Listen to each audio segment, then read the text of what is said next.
Hello everyone, welcome back to my channel DPSC diaries. तो आज हम सॉल्व करेंगे डीपीएससी सेकंड ईयर का पीवाईक्यू। ठीक है, जो सब्जेक्ट है working with children with special needs.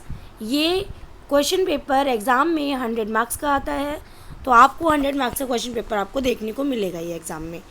Part 1 हम सॉल्व करेंगे। इसमें ऑब्जेक्टिव टाइप क्वेश्चंस एग्ज़ाम में पूछते हैं जो 1 मार्क्स में आते हैं।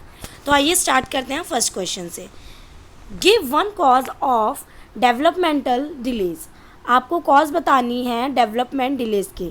ठीक है, एक वन कॉज बतानी है। कौन सी? जैसे कि जेनेटिक डिसऑर्डर। जेनेटिक डिसऑर्डर में क्या होता है कि सम चिल्ड्रन में have developmental delays because of inherited genetic conditions की वजह से।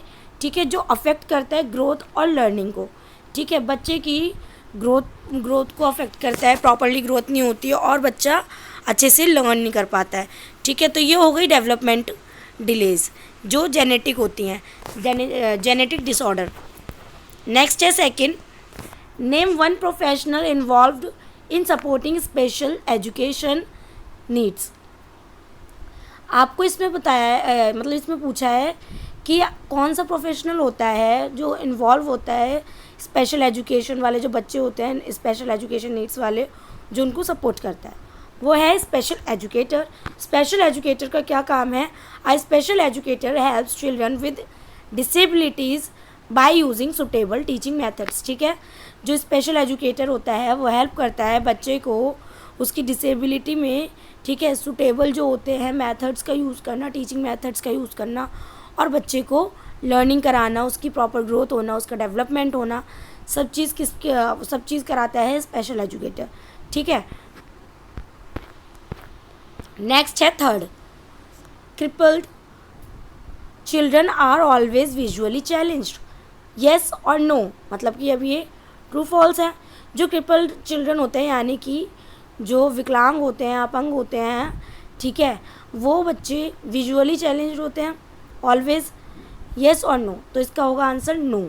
ठीक है, physical disability does not always mean visual impairment. जो फिजिकल डिसेबिलिटी होती है उसका मतलब ये नहीं होता कि हमेशा वो विजुअल इम्पेयरमेंट कहलाएगा। Both are different conditions. ठीक है, ये दोनों क्या होती हैं? डिफरेंट कंडीशंस होती हैं इनकी। अब है question number 4, which vitamin deficiency is linked to poor motor coordinator. कौन सा विटामिन है जिसकी डेफिशिएंसी से मोटर कोऑर्डिनेशन में क्या हो जाता है? पुअर हो जाती, मतलब कि ख़राब हो जाता है, मोटर कोऑर्डिनेशन नहीं बनता। ठीक है, प्रॉब्लम फेस करनी पड़ती है। तो कौन सा विटामिन है? Vitamin E deficiency. कौन सा है? Vitamin E deficiency. Lack of vitamin E can affect nerves and muscles. ठीक है, nerves and muscles leading to poor motor coordination. Vitamin E की कमी से नर्वस सिस्टम्स में और मसल्स में प्रॉब्लम होती है, जिससे कि कोऑर्डिनेशन नहीं बैठ पाता है मोटर्स का। ठीक है, नेक्स्ट है, what is one common cause of speech problems in children. कौन सी एक कॉमन कॉज है जो स्पीच प्रॉब्लम होती है बच्चों में? ठीक है, हियरिंग इम्पेयरमेंट। इसका आंसर होगा hearing impairment. Children learn speech bye hearing sounds, so hearing problems can delays speech development. जो बच्चे होते हैं वो लर्न करते हैं, मतलब लर्न और स्पीच, ठीक है, ये कैसे करते हैं? सुनकर। ठीक है, जब बच्चा सुनेगा नहीं, उसे सुनने में प्रॉब्लम होगी तो उसकी स्पीच भी डिले होगी, क्योंकि जितना सुनते हैं, जितना सीखते हैं बच्चा उतना ही बोलता है। ठीक है, उतने ही अच्छी वोकैब जितना बच्चा सीखता है उतने ही यूज़ करता है, फिर बोलता है। जब बच्चा हियरिंग लॉस हो रहा है बच्चे को, मतलब कि हियरिंग प्रॉब्लम हो रही है, तो बच्चा कैसे डिले स्पीच ही आएगी ना बच्चे को, फिर वो बोलना तो बहुत स्लो सीखेगा, धीरे धीरे सीखेगा एक टाइम पे। ठीक है, नेक्स्ट है question number 6, what type of genetic condition is down syndrome. अब इसमें पूछा है कि कौन से टाइप की जेनेटिक कंडीशन होती है डाउन सिंड्रोम में। तो इसमें क्या होता है? Chromosomal disorder. मैंने डाउन सिंड्रोम बहुत अच्छे से पढ़ा हुआ है, इस वीडियो का लिंक मैं इसके डिस्क्रिप्शन में डाल दूंगी। डाउन सिंड्रोम क्या होता है आप बहुत डिटेल में पढ़ लेना जाके, मैंने इसकी पूरी वीडियो बनाई हुई है टॉपिक की। तो क्रोमोसोमल जो डिसऑर्डर होते हैं, down syndrome happens due to an extra copy of chromosome 21। ठीक है, डाउन सिंड्रोम किससे हो जाता है? जो क्रोमोसोम होते हैं ना 21, उसकी कॉपी, एक्स्ट्रा कॉपी से क्या हो जाता है, डाउन सिंड्रोम हो जाता है। ठीक है, नेक्स्ट है question number 7, dysgraphia is a type of physical disability, yes और नो। जो डिस्ग्राफिया है क्या वो फिजिकल डिसेबिलिटी है? नहीं। ठीक है, क्योंकि dysgraphia is a learning disability. Dysgraphia जो है वो एक लर्निंग डिसेबिलिटी है, ये अफेक्ट करती है राइटिंग स्किल्स को, हमारे लिखने की जो स्किल होती है उसको लिखने में प्रॉब्लम होती है, नॉट अ फिजिकल डिसेबिलिटी। हमारी बॉडी से रिलेटेड नहीं है कि हमें फिजिकल डिसेबिलिटी हो रही है, ये डिस्ग्राफिया लिखने से संबंधित है, यानी कि ये लर्निंग डिसेबिलिटी हो गई।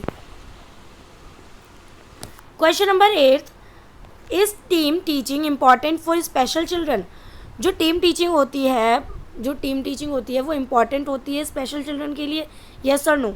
यस, क्योंकि team teaching allows different experts to work together for the child's better learning. ठीक है, जो टीम टीचिंग होती है वो अलाउ करती है डिफरेंट जो एक्सपर्ट्स होते हैं उनके साथ एक साथ वर्क करें, मतलब कि एक साथ काम करें और बच्चे बेटर लर्निंग कर पाएँ। ठीक है, क्वेश्चन नंबर 9, जो बीरेल स्क्रिप्ट होती है is for mentally challenge children, yes और नो?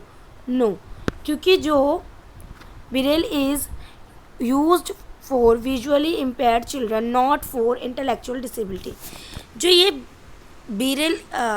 बीरेल स्क्रिप्ट होती है ना, ये पता क्या होती है, जो देख नहीं सकते हैं उनके लिए होती है। इसे वो पढ़ते हैं, हाथों से पढ़ते हैं, उसमें ना थोड़ा ना उठा होता है पेज में, थोड़ा थोड़ा तो वो टच कर करके फील कर करके उसको पढ़ते हैं। जो विजुअली क्या होते हैं, विजुअली इम्पेयर्ड होते हैं, उनको जिनको प्रॉब्लम होती है पढ़ने लिखने की, तो वो इसके थ्रू पढ़ते हैं। ठीक है, braille script not for intellectual disability, ये इंटेलेक्चुअल डिसेबिलिटी नहीं होती है, विजुअली इम्पेयर्ड बच्चों के लिए होती है, विजुअली इम्पेयर्ड लोगों के लिए होती है। नेक्स्ट है right full form of ADHD। ये क्वेश्चन तो मोस्ट ऑफ मतलब पूछा ही जाता है एग्जाम में कि ADHD की फुल फॉर्म बताओ, क्रोमोसोम वाला हो गया, ये क्वेश्चन रिपीट होते ही हैं एग्जाम में। ठीक है, 1 मार्क में पूछ लेंगे ADHD क्या होता है, तो आपको ADHD की फुल फॉर्म पता होनी चाहिए, attention deficit hyper activity disorder. ठीक है, क्या है इसकी definition? Attention deficit hyper activity disorder, इसकी डेफिनेशन है। अब जैसे कि 1 मार्क में या 2 मार्क में पूछ लें कि ADHD क्या होता है, तो आपको एक ही क्वेश्चन में, देखो मैंने 2 क्वेश्चन कवर करा दिए। 1 मार्क में जैसे पूछ ले फुल फॉर्म, तो आप फुल फॉर्म बता दो, और फिर सेकंड जिसमें मैंने एक्सप्लेनेशन लिखी है, इसमें आप बता सकते हो कि it is a condition involving difficulty in attention, hyper activity and in impulsive behaviour. ठीक है, ये हो गई ADHD की मतलब कि ADHD की डेफिनेशन एक तरीके से, कि ये कंडीशन होती है जैसे कि डिफ़िकल्टी, बच्चे को अटेंशन नहीं मतलब दे पाता बच्चा अच्छे से, हाइपर एक्टिव होता है वो, ठीक है, उसका इम्पल्सिव बिहेवियर होता है। ये हो गया ADHD की डेफिनेशन। तो आपका एक ही क्वेश्चन में 2 क्वेश्चन कंप्लीट।